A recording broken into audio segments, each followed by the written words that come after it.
Luke 14:12. Then Jesus said to his host, when you give a luncheon or dinner, do not invite your friends, your brothers or relatives, or your rich neighbors. If you do, they may invite you back, and so you will be repaid. But when you give a banquet, invite the poor, the crippled, the lame, the blind, and you will be blessed. Although they cannot repay you, you will be repaid at the resurrection of the righteous. I was reading this passage recently for the purposes of doing a painting, and it fascinated me.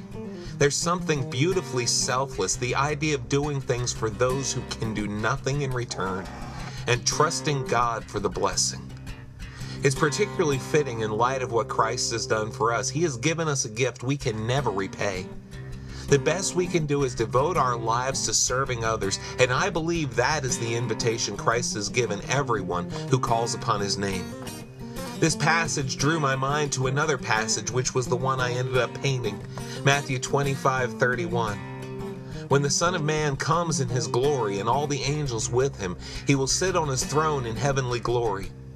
All the nations will be gathered before Him, and He will separate the people one from another, as a shepherd separates the sheep from the goats. He will put the sheep on His right and the goats on His left. Then the King will say to those on His right, come, you who are blessed by my Father, take your inheritance, the kingdom prepared for you since the creation of the world.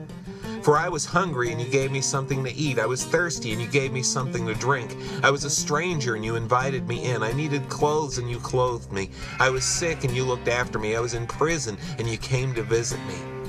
Then the righteous will answer Him, Lord, when did we see you hungry and feed you, or thirsty and give you something to drink? When did we see you a stranger and invite you in, or needing clothes and clothe you? When did we see you sick or in prison and go to visit you? The King will reply, I tell you the truth, whatever you did for one of the least of these brothers of mine, you did for me. Jesus is telling us that whatever we do to help those in need, we are actually doing it for Him.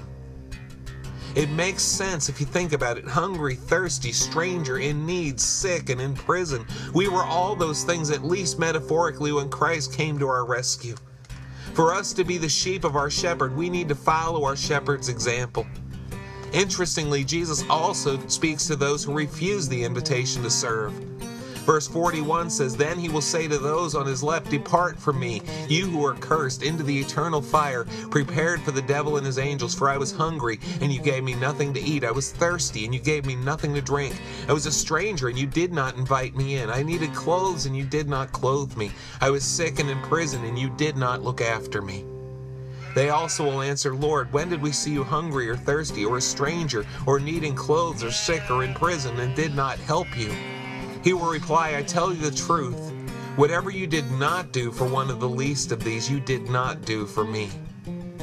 The least of these are all around us, and we as Christians have been invited to stand up and meet their needs.